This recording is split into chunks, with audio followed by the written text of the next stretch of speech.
ठीक है yes sir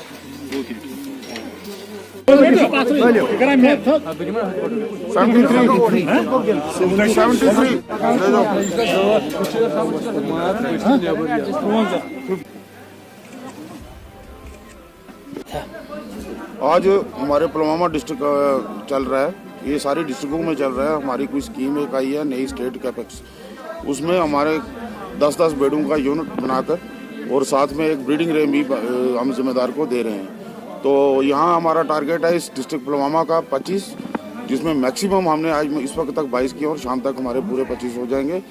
इसके अलावा हम नेशनल लाइफ स्टॉक मिशन के तहत जो सेंट्रल स्पॉन्सर स्कीम है उसमें बेड़ू भी खरीद रहे हैं और डिस्ट्रिक्ट पुलवामा का जो बेड़ों का टारगेट है वो 90 है और वो भी मैक्सिमम हमारे आज हो गए हैं। और जिन बेनिफिशरियों को हमने यूनिट दिया उनको साथ में एक रेंज भी दे।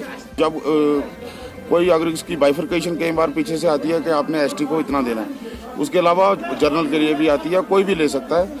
इसमें बाज़ाब्ता हम एप्लीकेशनें जो हैं कॉल करते हैं थ्रू प्रिंट मीडिया पेपर में निकालते हैं और उसमें जितनी एप्लीकेशनें हमारे पास आती हैं उसके अगेंस्ट हम फिर सिलेक्शन करते हैं। उसमें एक कमेटी है, उसमें डीसी साहब के भी ऑफिस से एक ऑफिसर होता है, उसके अलावा हमारे महकमे के 2-3 ऑफिसर।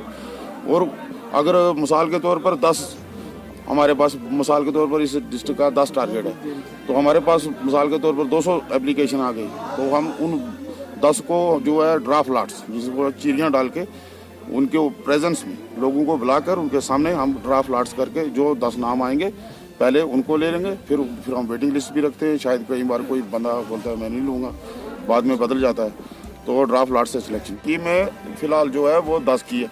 इसी तरह इसी पैटर्न पे एक स्कीम ऑलरेडी हमारी चल रही है अंडर राष्ट्रीय कृषि विकास योजना RKVY में, उसमें 25 का भी आता है। बहुत कंड्यूसिव है शीप इंडस्ट्री के लिए। यहाँ भेड़ पालना समझो कि अपने घर में एक सोना रखने के बराबर है, क्योंकि जब भी चाहो आप बेच सकते हो इसको मार्केट में और अच्छी वैल्यू आपको मिलेगी। इंडस्ट्री से जो जुड़े मैं यही कहूँगा कि आप इस पेशे को लेकर आगे आइए, इसकी जितनी बेनिफिट्स हैं स्कीम्स हैं उसका फ़ायदा लीजिए और महकमे की जहाँ भी आपको ज़रूरत है हम आपके लिए